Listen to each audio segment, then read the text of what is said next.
Doctor Baba Saheb Ambedkar open university.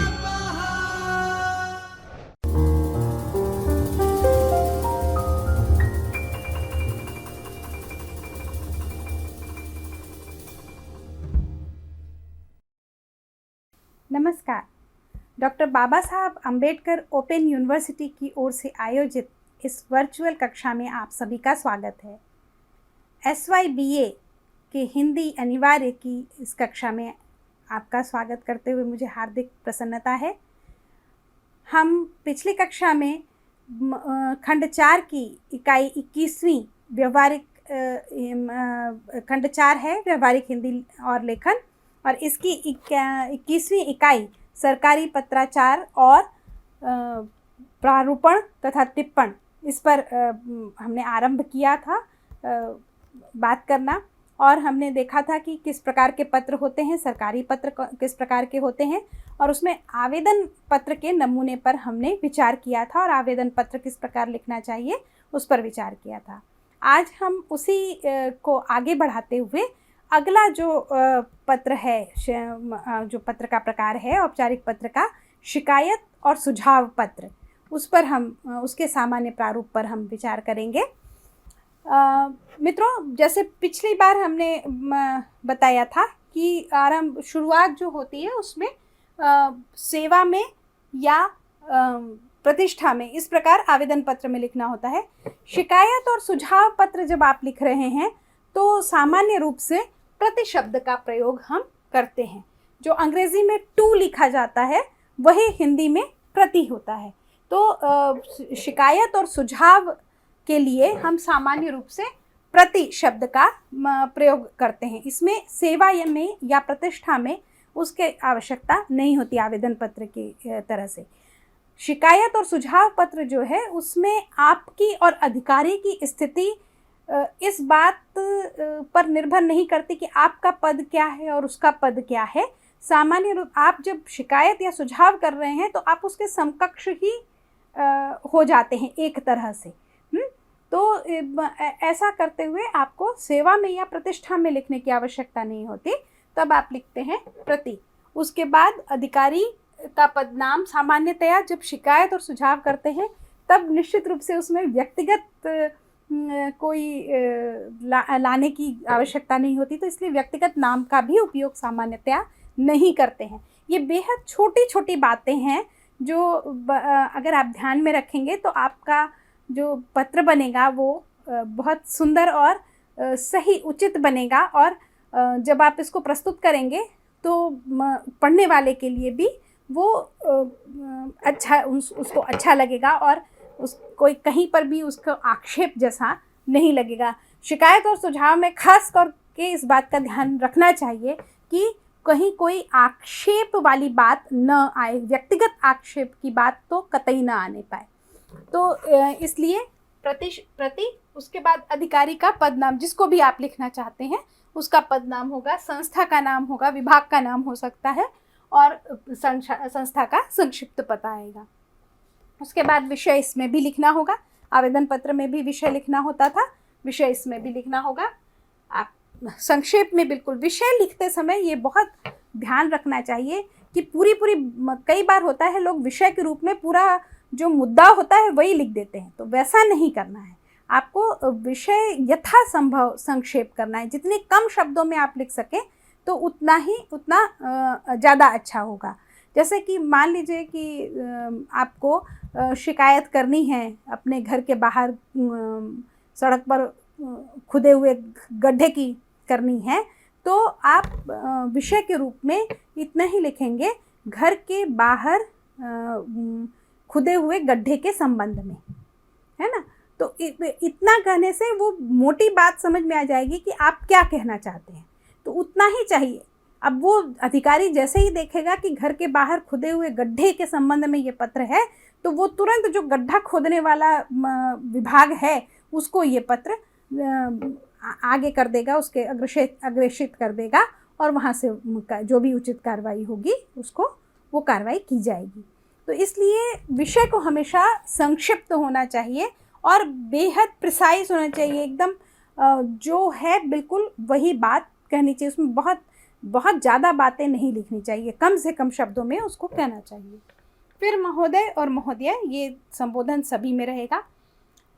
अच्छा, फिर यहाँ पर हमेशा इसके शुरुआत करनी चाहिए, सविनय आपका ध्यानाकर्षण करना चाहूँगी, चाहूँगा कि, है ना। आरंभ जो होगा वो सविनय कहना चाहिए, मतलब ये कि आप कोई आक्षेप नहीं कर रहे हैं, आप कोई डांट के उसको नहीं कह रहे हैं, या आप उसको कोई आदेश नहीं दे रहे हैं। निश्चित रूप से आप किसी अधिकारी को, आप किसी भी पद पर हों, लेकिन किसी भी अधिकारी को आप आदेश नहीं दे सकते हैं। कोई भी किसी दूसरे व्यक्ति को आदेश नहीं दे सकता है, सामान्य रूप से देखा जाए तो इससे आप आदेश नहीं देंगे। तो आप अगर वैसे भी आप सामान्य रूप से भी देखें कि कोई भी बात हो, घर परिवार में भी कोई बात हो, तो यदि आप किसी को डांट के कहते हैं तो बहुत ऑफेंडेड महसूस करता है, उसको अपनी बेइज्जती लगती है। हो सकता है कि आपकी बात से वो पूरी तरह से सहमत भी ना हो पाए, और आपके भले ही आपके दबाव के कारण वो काम कर दे, लेकिन उसको वो गलती वो फिर से दोबारा कर सकता है, उसके मन में नहीं उतरेगी, वो एक रेजिस्टेंस पैदा हो जाता है। लेकिन अगर आप वही चीज़ प्रेम से अच्छी तरह से समझा के कहें और बताएं कि यहाँ पर ये गलती हो रही या ठीक से नहीं हुआ है, और अच्छी तरह से कहें, तो हो सकता है कि उसको अपनी गलती भी समझ में आ जाए, और फिर उसको तो सुधार कर ही ले, आगे से कभी भी वो गलती ना करे। तो इसलिए हमेशा किसी गलती के प्रति, किसी जो चीज़ ठीक नहीं हो रही है उसके प्रति जब ध्यान दिलाना हो, तो विशेष रूप से सजग होना चाहिए, और विशेष रूप से विनयपूर्वक उसकी ओर ध्यान दिलाना चाहिए। तो अतः ये औपचारिक पत्र में आप हमेशा ध्यान रखिए, लिखित रूप में हम जो कुछ भी लिखते हैं वो एक दस्तावेज बनता है, वो रिकॉर्ड बनता है, और वो रिकॉर्ड कभी भी काम में आ सकता है, और किसी भी कानूनी मसले में भी वो काम में आ सकता है। तो इसमें लिखते समय हमेशा बेहद सजग होना चाहिए, अपने शब्दों का चयन हमेशा बहुत सावधानी पूर्वक करना चाहिए कि वो कभी भी आगे चल कर के आपके लिए मुश्किल ना खड़ी कर सके। तो इसलिए औपचारिक पत्र लिखते समय, अनौपचारिक पत्र में भी ये बात हो सकती है, लेकिन अनौपचारिक पत्र फिर भी अनौपचारिक होते हैं, उसमें थोड़ा आगे पीछे ऊपर नीचे चलता है, लेकिन औपचारिक पत्र में तो एक एक शब्द तौल करके लिखने चाहिए, बहुत समझ बूझ करके लिखने चाहिए। तो अगर आप शिकायत और सुझाव का पत्र लिख रहे हैं तो आपको आरंभ इस प्रकार से करना चाहिए कि सविनय आपका ध्यानाकर्षण करना चाहूँगा, है ना, आपका ध्यान दिलाना चाहूँगा कि ऐसा है, इस प्रकार हुआ है। फिर सहयोग की अपेक्षा के साथ आपका अंत होगा, क्योंकि आप चूँकि किसी गलती की तरफ ध्यान दिला रहे हैं, कोई कुछ सुधार करने के लिए सुझाव दे रहे हैं, तो उसमें अगर संबंधित विभाग का सहयोग आपका नहीं होगा तो वो काम कैसे हो सकता है। तो इसलिए इसका अंत होगा हमेशा सहयोग की अपेक्षा के साथ। फिर भवदीय, ये एक सामान्य शिष्टाचार की बात है। तो यहाँ भवदीय पे प्रार्थी और विनत ये सब नहीं कुछ लिखा जाएगा, ठीक है। यहाँ पे केवल भवदीय, फिर हस्ताक्षर, नाम, अगर पदनाम है तो है, नहीं तो केवल पता, वो यहाँ पर पूरा होना चाहिए।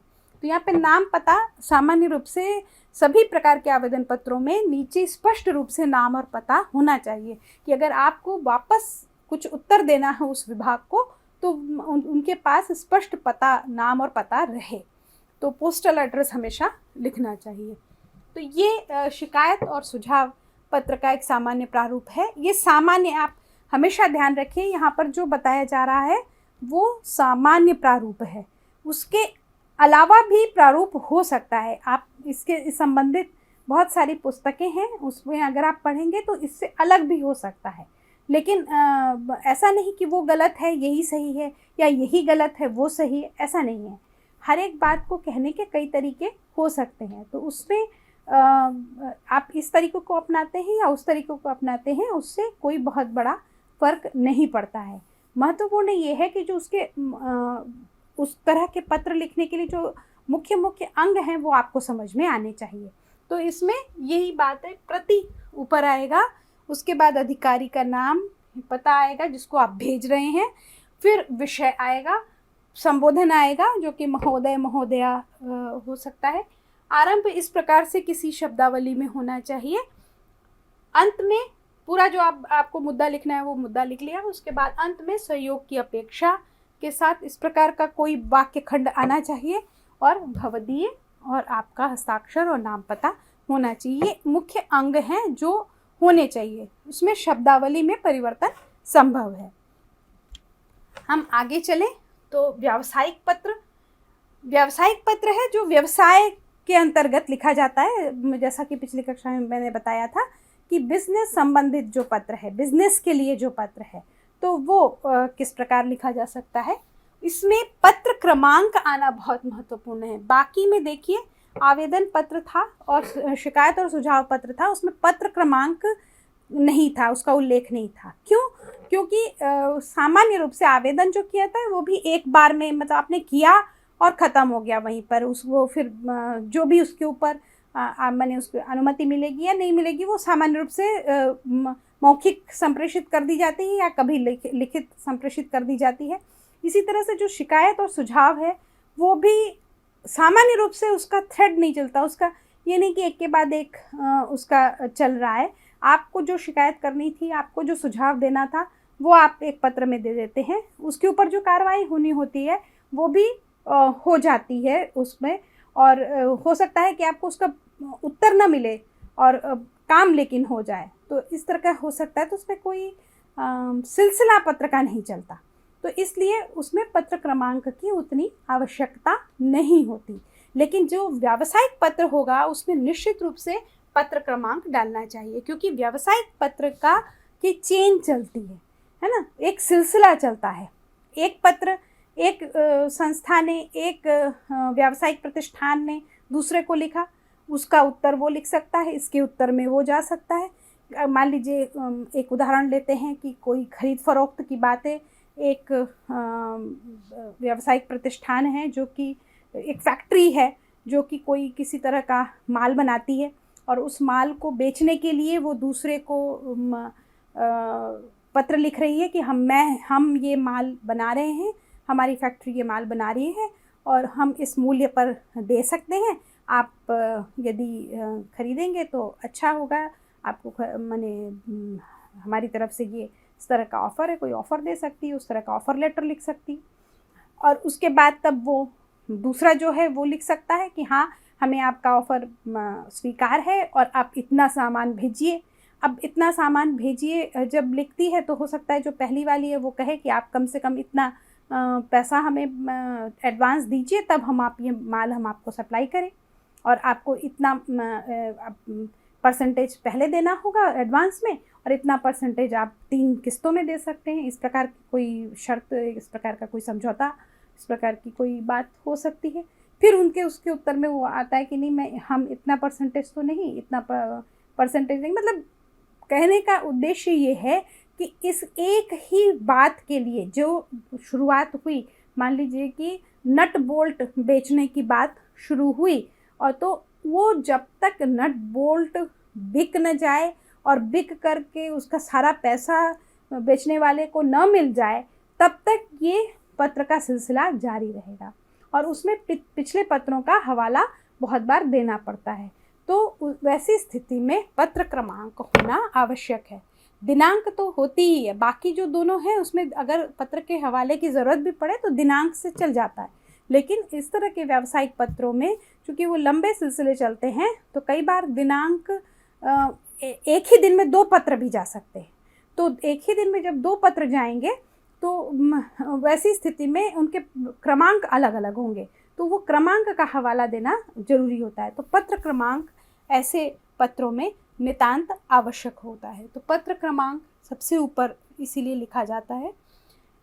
कई बार लोग इसी के साथ में अगर लेटर हेड पर लिख रहे हैं, सामान्य रूप से व्यावसायिक पत्र जो होता है वो लेटर हेड पर लिखा जाता है।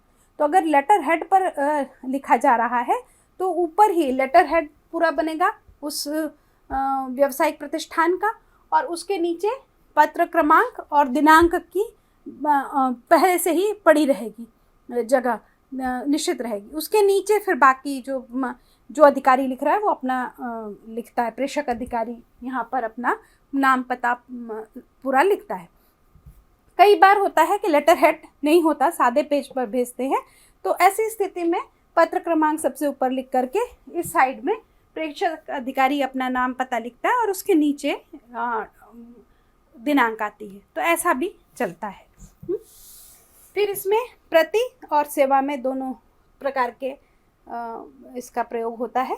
पर अगर सामान्य रूप से करना है तो प्रति का प्रयोग करते हैं, और कहीं पर थोड़ा सा ऑब्लाइज करना है या अगर बड़े संस्थान कोई छोटा प्रतिष्ठान है वो बड़े प्रतिष्ठान को लिख रहा है तो वो सेवा में भी कई बार लिख सकता है। ये अपनी रुचि और अपनी आवश्यकता और अपनी परिस्थिति के ऊपर निर्भर करता है कि किसका, तो प्रति या सेवा में दो में से कोई एक। फिर जिसको लिखा जाएगा उस अधिकारी का पद नाम, संस्था का नाम। यहाँ पे व्यक्तिगत नाम भी कई बार लिखा जाता है और उसके बाद पद नाम लिखा जाता है, और कई बार केवल पद नाम लिखा जाता है, जैसी आवश्यकता जैसी परिस्थिति हो। वही संस्था का संक्षिप्त पता, विषय यहाँ पे भी आएगा, किस संबंध में बात कर रहे हैं आप। फिर यहाँ पर महोदय महोदया करके मुख्य मुद्दा आएगा, जो भी खरीदना बेचना या जो भी जिस भी तरह की बात है वो पूरी बात आएगी। इसमें सामान्य रूप से नहीं लिखते हैं, धन्यवाद लिख सकते हैं। धन्यवाद लिखने में कोई दिक्कत नहीं है, धन्यवाद कभी भी दिया जा सकता है, तो धन्यवाद यहाँ पर लिख सकते हैं। उसके बाद हस्ताक्षर, नाम और पदनाम। इसमें भी ये निश्चित माने ये इस पर निर्भर करता है कि कौन किसको लिख रहा है। अगर कोई बड़ा अधिकारी किसी दूसरे संस्था के छोटे अधिकारी को लिख रहा है तो वो धन्यवाद नहीं भी लिख सकता है, और अगर उसकी इच्छा है तो वो लिख भी सकता है। तो यहाँ पर ऑप्शनल है धन्यवाद लिखना या ना लिखना। हस्ताक्षर होगा ही और उसके नीचे नाम और पदनाम।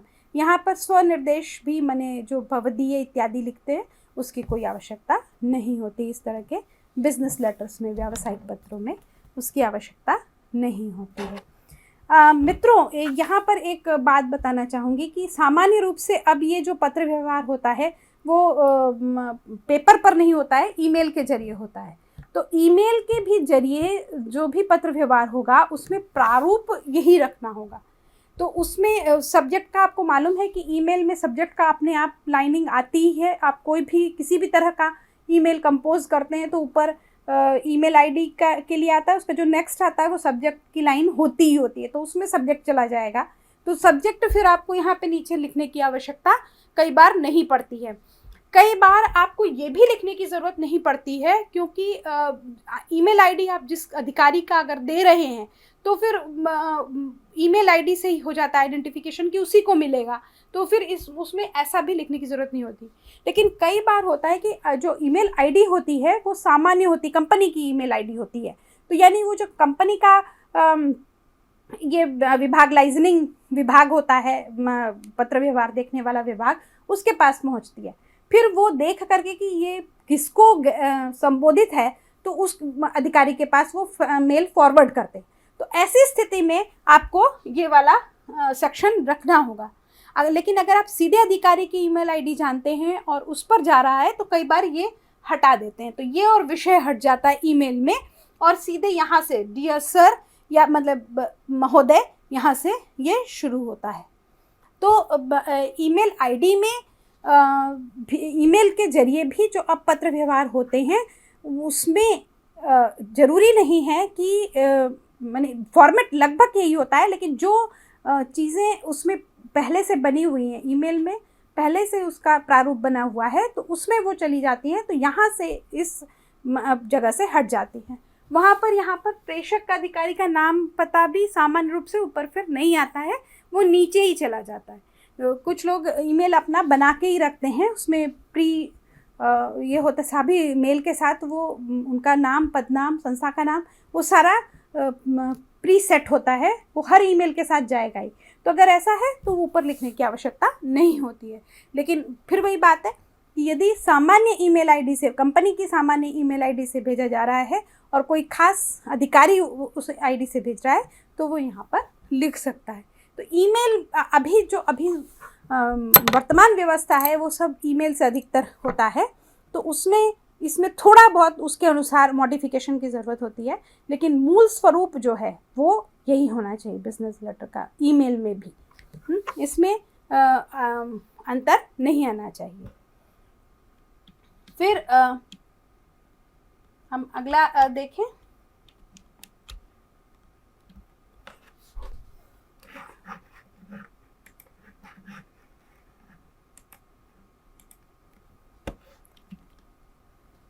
तो ये कार्यालयीय पत्र। अब ये ऑफिशियल लेटर्स की हम बात करते हैं, जो कि सरकारी कार्यालयों या दूसरे तरह के गैर सरकारी कार्यालयों में भी पत्र व्यवहार होते हैं। उनका क्या होता है, उनका क्या प्रारूप होता है सामान्य रूप से। तो उसमें भी पत्र क्रमांक आएगा और दिनांक आएगा, ऊपर लेटर हेड आता है। जिस भी विभाग का, जिस भी कार्यालय का वो पत्र है, उस कार्यालय का लेटर हेड सामान्य रूप से होता है। अगर नहीं है सादे पेज में भी करते हैं तो भी उसमें सबसे ऊपर पत्र क्रमांक और दिनांक का की लाइन आएगी। उसके बाद प्रति, अधिकारी का नाम, पद नाम, संस्था का नाम, संस्था का संक्षिप्त पता, विषय वही महोदय महोदया। अब जो है इसमें ये क्षमा करें, इसमें थोड़ा सा गड़बड़ हुआ है। ये जो सेवा का अवसर प्रदान कर हमें कृतार्थ करें या सेवा प्रदान कर हमें प्रसन्नता होगी, ये व्यावसायिक में आना चाहिए। ये जो लाइन आएगी वो व्यावसायिक पद में आएगी। इसमें से ये हट गया है।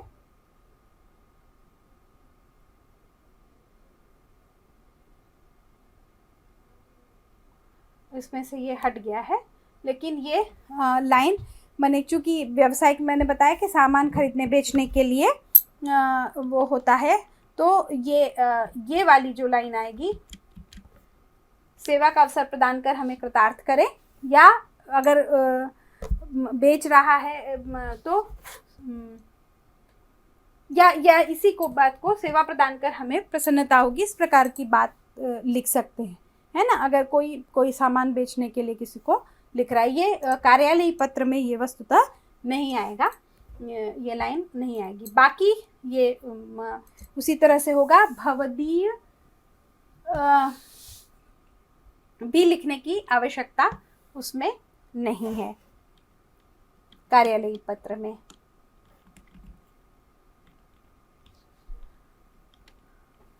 इसके बाद हम देखें कि ये कार्यालयीय पत्र का सामान्य, ये आप वस्तुतः इसको इस तरह से रखिए कि ये जो है वो कार्यालयीय पत्र का नमूना है, और जबकि ये वाला जो है वो व्यावसायिक पत्र का नमूना ज़्यादा लग रहा है। ठीक है, ये नाम, ऊपर के नाम में किसी तरह से गड़बड़ हुई है, तो ये ऊपर जो है वो यहाँ पर होना चाहिए व्यावसायिक पत्र, और इस वाले में होना चाहिए कार्यालयीय पत्र। तो ये अधिक कार्यालयीय पत्र का अधिक नमूना दिखाई पड़ रहा है, और ये व्यावसायिक पत्र का नमूना दिखाई पड़ रहा है। इसके बाद हम कार्यालयीय पत्र के प्रकार को देखें तो ये कई प्रकार के होते हैं। सरकारी पत्र, अर्ध सरकारी पत्र, कार्यालय ज्ञापन, कार्यालय आदेश, फिर आदेश, अधिसूचना, प्रेस विज्ञप्ति, प्रेस नोट, अंतर विभागीय टिप्पणी, परिपत्र। ये सारा जो है पत्रों का प्रकार है जो कि कार्यालयों में प्रयुक्त होता है। अब इसमें इन सब में आपस में क्या अंतर है और इसमें क्या क्या विशेषता आएगी, ये हम एक के बाद एक बात की आगे की किसी कक्षा में हम इसको पढ़ेंगे। अभी इस समय हम एक जो महत्वपूर्ण बात पत्राचार के संबंध में करना चाहेंगे वो कार्यालयों में वो है टिप्पण। टिप्पण क्या है? टिप्पण जो है, इसको जो सामान्य रूप से इसके लिए जो शब्द कार्यालयों में प्रयुक्त होता है वो है नोटिंग, है ना। फाइल पर किसी विशेष संदर्भ में की गई नोटिंग जो है वही हिंदी में टिप्पण कहलाती है। तो जो टिप्पण है वो कोई भी पत्र आता है, किसी भी कार्यालय में कोई भी पत्र आता है तो वो पत्र, जैसा मैंने कहा कि जिस अधिकारी को संबोधित होगा उस अधिकारी के पास पहुंचेगा। वो अधिकारी विषय देखेगा कि उसमें क्या विषय है और उस विषय के अनुसार वो संबंधित क्लर्क को या संबंधित सहायक को वो पत्र वो दे देगा। अब अधिकारी के पास इतना समय नहीं होता है कि वो पूरा पूरा पत्र पढ़े। जो सहायक होता है, जो क्लर्क होता है, वो उस पत्र को पूरा पढ़ता है। उस पत्र के में क्या दिया है, क्या मुद्दा है, उसको वो समझता है। पत्र को एक फाइल में वो रखता है और उसी फाइल के दूसरी तरफ आप जानते हैं, इस प्रकार की फाइल बंद की हुई है, ऐसे खुलेगी। इस साइड में जो दाहिनी साइड होती है वहाँ पर पत्र रखा जाता है, जो बाईं साइड होती है वहाँ पर टिप्पण करता है जो क्लर्क है वो, है ना। उस पूरे पत्र को पढ़ करके उस पत्र में क्या दिया है उसको, उसके संबंध में, और अगर उसके संबंध में पहले कोई पत्र व्यवहार हुआ है तो उसका हवाला देते हुए वो टिप्पण तैयार करता है। टिप्पण में उस पत्र से संबंधित, उस पत्र के पूर्व में हुए किसी पत्राचार, किसी बातचीत के संदर्भ और उस पत्र में जो मुद्दा दिया है उस मुद्दे पर क्या कार्रवाई होनी चाहिए, ये सारी बात वो टिप्पण में लिख देता है।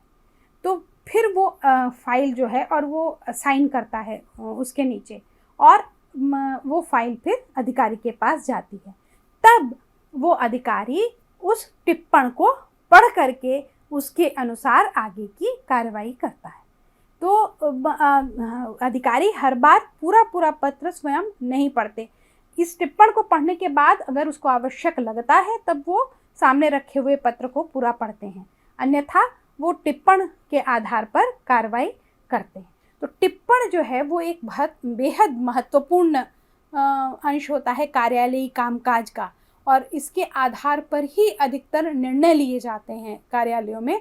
तो इसको खूब अच्छी तरह से अगर आप अभी नहीं सीख पाएंगे तो आप आगे चल के अगर कार्यालय में नियुक्त हुए तो आप उसको अच्छी तरह से नहीं लिख पाएंगे, और हो सकता है कि आप निर्णयों को प्रभावित कर दें इसके कारण, अगर आपने टिप्पण अच्छी तरह से नहीं किया।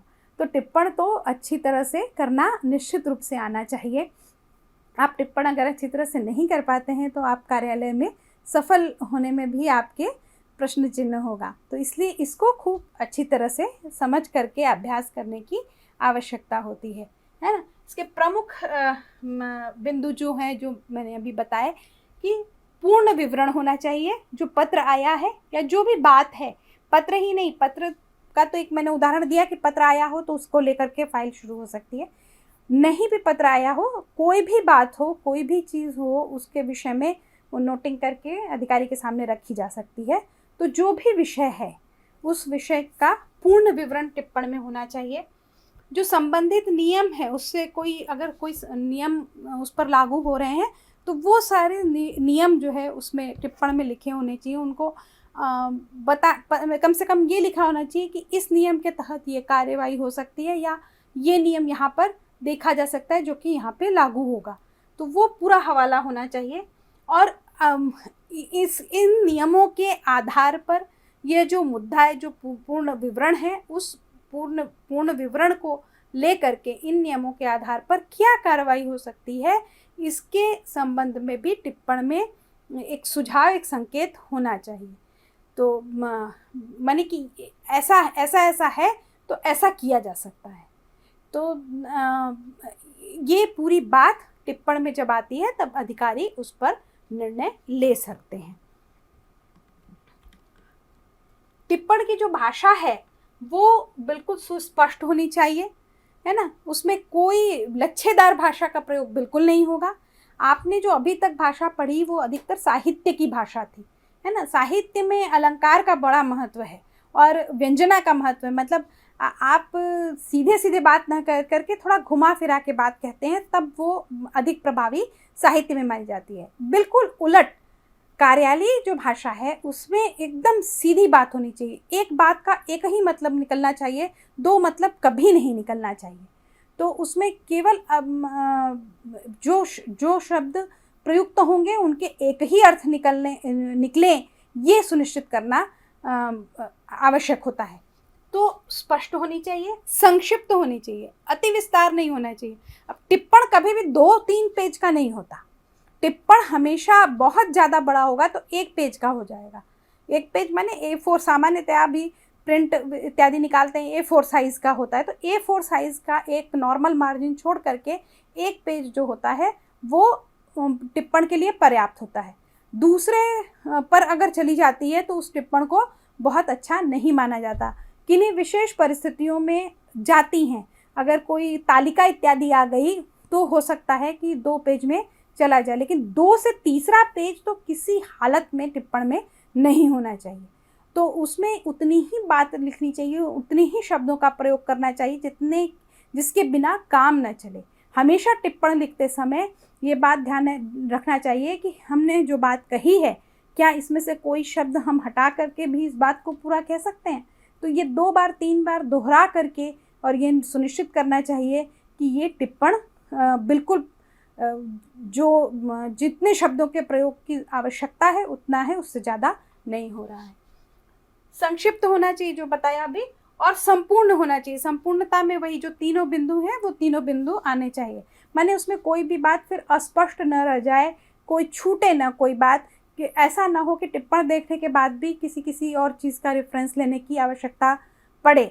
नियमों का कई बार हो सकता है, जैसे अगर आप किसी के माने कोई टिप्पण लिखा जा रहा है, किसी का PhD वाइवा आयोजित करने के संबंध में लिखा जा रहा है और उसमें UGC नियमों का हवाला दिया गया है, तो हो सकता है कि उस UGC नियम को वेरीफाई करने के लिए, उसका सत्यापन करने के लिए UGC का जो गाइडलाइन है, जो नियम है, रेगुलेशंस हैं, उसको देखने की आवश्यकता पड़े, लेकिन वो विशेष परिस्थितियों में होना चाहिए। अन्यथा उसमें पूरा इस गाइडलाइन के अनुसार, ये नियम के अनुसार ये कार्रवाई हो रही है ऐसा स्पष्ट होना चाहिए। तो ये जो है पूरा ये टिप्पण सही माना जाता है। टिप्पण के विषय में हम आगे और विस्तार से जान सकते हैं।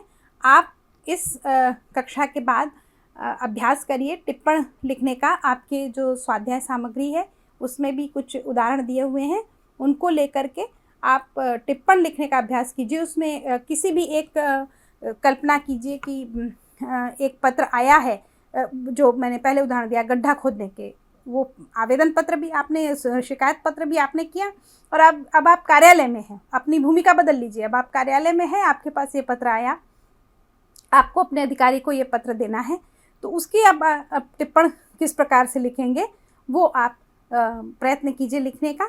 और अगर दिक्कत आती है, तो कुछ नहीं समझ में आता है, हमें संपर्क कीजिए, हम सदैव आपके साथ हैं। अपना अभ्यास जारी रखिए और आगे बढ़ते रहिए। नमस्कार। स्वाध्यायः परः